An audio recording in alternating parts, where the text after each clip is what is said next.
True, what's going on? I'm finna read a little bit more of this affidavit because if I was Devin Brown's attorney, it looked like I'd get his ass out of jail based on a lot of things. But check it out.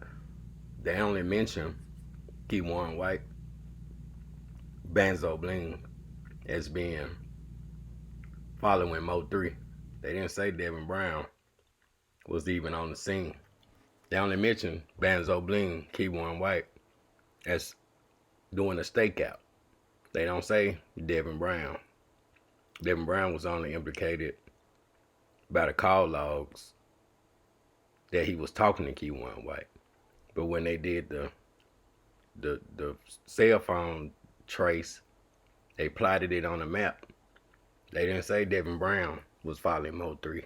They didn't say Devin Brown was on the scene where MO3 got gunned down at.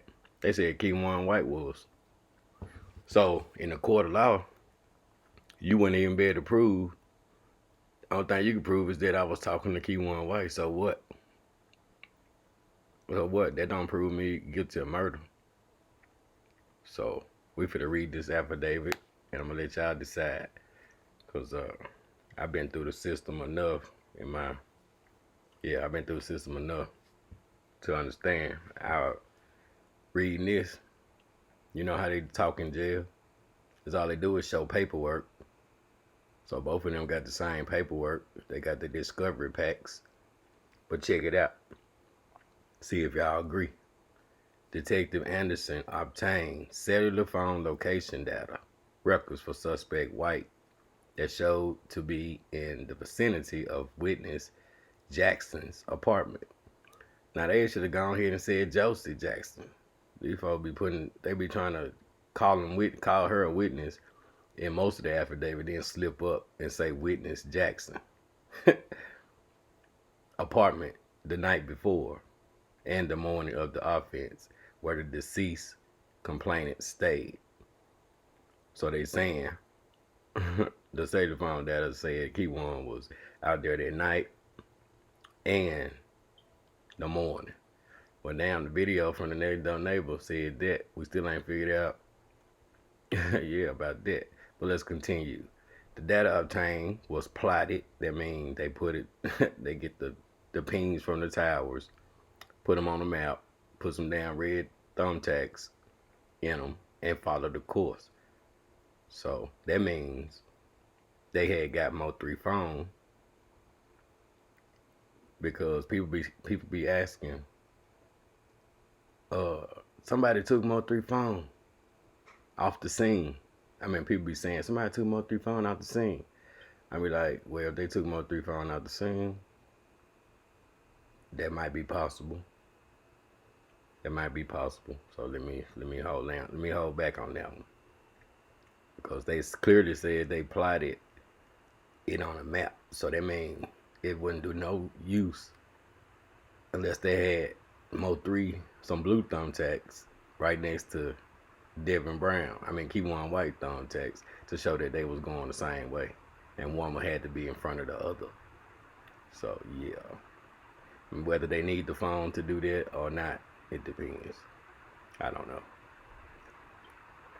Yeah, so the data obtained was plotted, which traveled the same path of complaining Noble's cellular phone records, and placed him near the crime scene where MO3 was shot. Phone records from Devin Brown phone were received and plotted, and a comparison of those phone records confirmed numerous calls between suspect Devin Brown and suspect White the day prior and the day of the offense. Right there is what I'm saying. In this affidavit, which is probable cause, right? This is just a probable cause affidavit. That's what that means. If I was in jail and he was in jail and we was in jail, we both got the same paperwork, I'd be like, man, read this, bro. Now let me tell you this. What you think about this? You think I could beat this? Cause they clearly said he was the one following them. I might have talked to him, but they can't prove what we were talking about. but they can prove that he was following MO3. They be like, yeah, bro, yeah, you got that beat, man. You know what I'm saying? To make sure he don't he hold it down, cause that really can't prove nothing for him neither. That he was in the vicinity.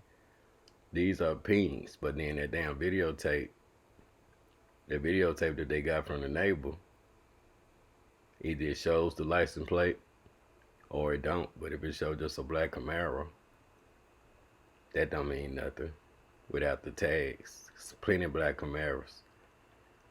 And this is just rational thinking. So we'll know what we up against.